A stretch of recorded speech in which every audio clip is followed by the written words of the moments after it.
रफा की जंग इतनी लंबी खिंचेगी ये इजरायली प्रधानमंत्री बेंजामिन नेतन्याहू ने कभी सोचा नहीं था।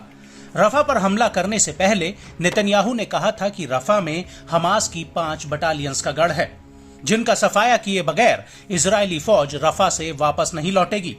लेकिन रफा में हमास की सिर्फ 5 बटालियन ही नहीं, बल्कि उसका एक ऐसा मजबूत नेटवर्क है जिसे इजरायली सेना अभी तक तोड़ नहीं पाई है।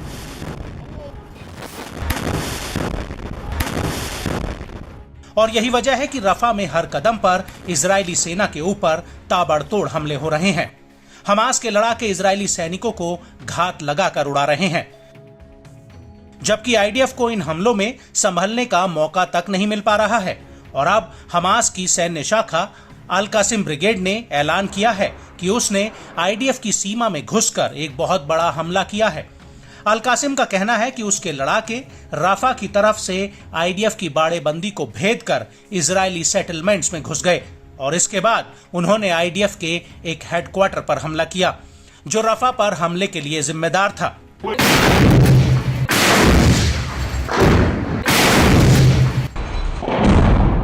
वहीं दूसरी तरफ इजरायली सेना ने भी माना है कि इस हमले में उसका एक सैनिक मारा गया है। इस हमले को लेकर इजरायली मीडिया का कहना है कि हमास के लड़ाके करीम अबू सलेम क्रॉसिंग को पार करके इस ओर घुस आए थे और इसी दौरान आईडीएफ के जवाबी हमले में एक जवान मारा गया। इस हमले के अलावा पश्चिमी रफा में हमास के लड़ाकों ने एक सुरंग में बारूद बिछाया हुआ था, जिसकी चपेट में आईडीएफ की पैदल सेना के 5 जवान आ गए। हालांकि आईडीएफ ने दावा किया है कि इस हमले में उसका सिर्फ एक जवान मारा गया है। वहीं पश्चिमी देर अल बला सिटी में अल कासिम के लड़ाकों ने 3 मेरकावा टैंकों और 2 D9 बुलडोजर पर अल यासीन 105 गोलों से हमला किया है। इसके अलावा हमास ने एक वीडियो भी जारी किया है, जिसमें दूर से आईडीएफ का एक टैंक आता हुआ दिखाई दे रहा है, जिस पर हमास का लड़ाका रॉकेट लॉन्चर से निशाना लगाता है और जैसे ही रॉकेट टैंक में लगता है वहां जोरदार धमाका होता है।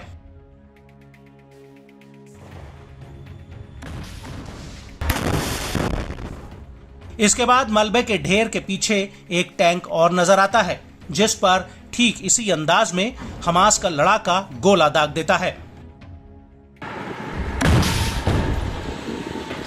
और इसी वीडियो में आगे एक और सैन्य वाहन नजर आता है, जिस पर हमास का लड़ाका बेहद ही जोरदार तरीके से हमला कर देता है और वहां एक बहुत बड़ा ब्लास्ट होता है।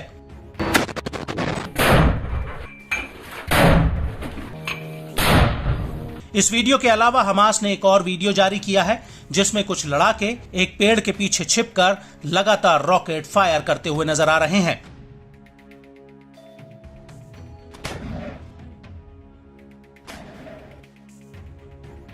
और हमास के अगले वीडियो में कुछ लड़ाके ग्रेड रॉकेट को कसते हुए दिखाई दे रहे हैं। इन दोनों लड़ाकों ने काले कपड़े से अपना मुंह ढका हुआ है और इसके बाद ये दोनों इन रॉकेट्स को फायर करना शुरू कर देते हैं।